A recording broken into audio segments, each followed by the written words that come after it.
Assalamualaikum warahmatullahi wabarakatuh. Di sini saya akan memaparkan resume mata kuliah Property Leadership dengan saya Chandra Artiastuti dengan NIM 2019 0710 051. Abu Bakar As-Siddiq. Pola pendidikan pada masa Abu Bakar masih sama seperti pada masa Nabi, baik dari segi materi maupun lembaga pendidikannya. Dari segi materi pendidikan Islam terdiri dari pendidikan tauhid atau keimanan, akhlak, ibadah, kesehatan, dan lainnya. Yang pertama, pendidikan keimanan, yaitu menanamkan bahwa satu-satunya yang wajib disembah adalah Allah. Yang kedua, pendidikan akhlak seperti adab masuk rumah orang, sopan santun, bertetangga, bergaul dalam bermasyarakat, dan lain sebagainya. Yang ketiga, pendidikan ibadah seperti pelaksanaan sholat, puasa, dan haji. Yang keempat, kesehatan seperti tentang kebersihan, gerak-gerik dalam sholat merupakan didikan untuk memperkuat jasmani dan rohani.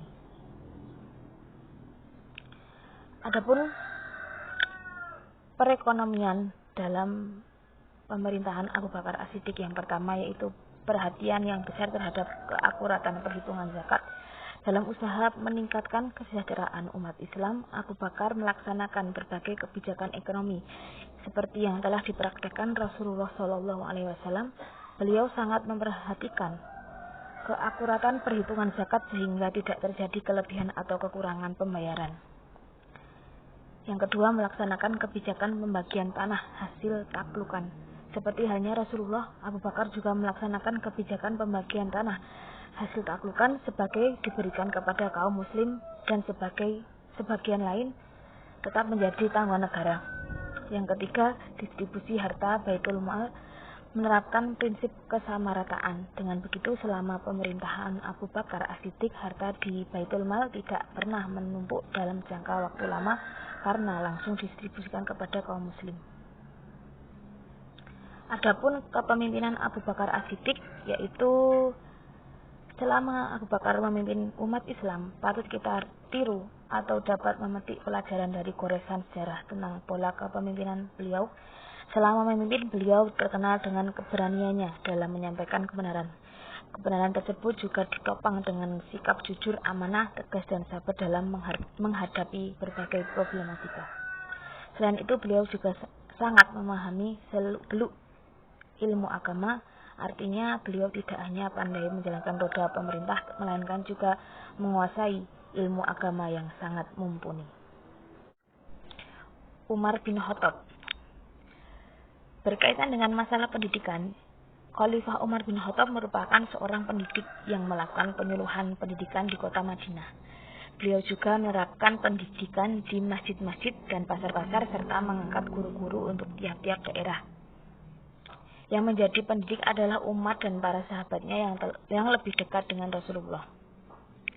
Pada masa Khalifah Umar bin Khattab, mata pelajaran yang diberikan adalah membaca dan menulis Al-Quran dan menghafalnya serta belajar tentang pokok-pokok agama Islam.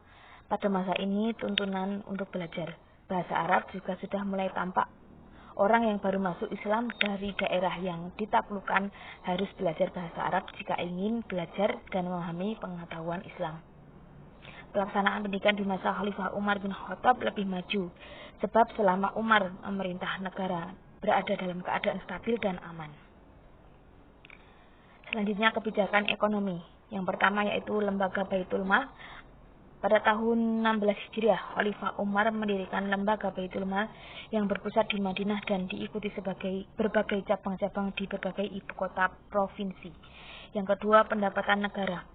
Pada masa pemerintahan Umar bin Khattab mengklarifikasikan pendapatan negara menjadi 4 bagian, yaitu pertama, pendapatan zakat dialokasikan kepada 8 asnaf. Kedua, pendapatan khums.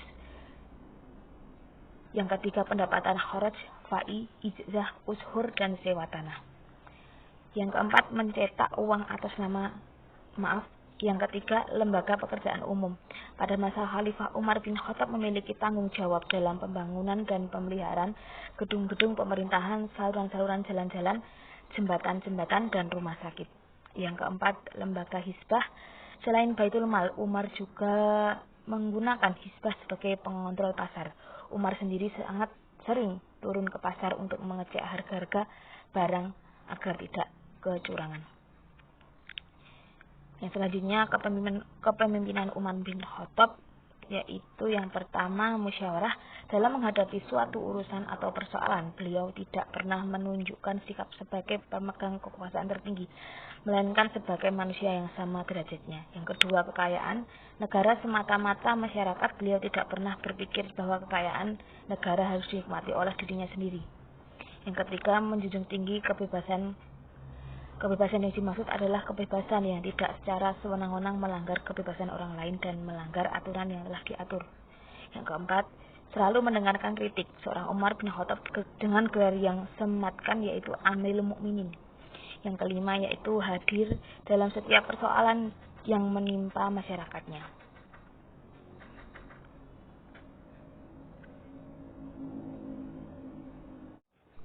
Utsman bin Affan. Proses pelaksanaan pola pendidikan pada masa Utsman bin Affan lebih ringan dan lebih mudah dijangkau oleh peserta didik yang ingin menuntut dan belajar Islam. Dari segi pusat pendidikan juga yang lebih banyak, sebab pada masa ini para sahabat bisa memilih tempat yang mereka inginkan untuk memberikan pendidikan kepada masyarakat. Ada 3 fase dalam pendidikan dan pengajaran yang berlaku pada masa Utsman bin Affan, yaitu fase pembinaan, fase pendidikan, dan fase pengajaran. Adapun perekonomian dalam masa Utsman bin Affan, yaitu pertama zakat, menetapkan beberapa kaidah yang penting diperhatikan sebagai kewajiban agama. Yaitu pertama, kewajiban zakat.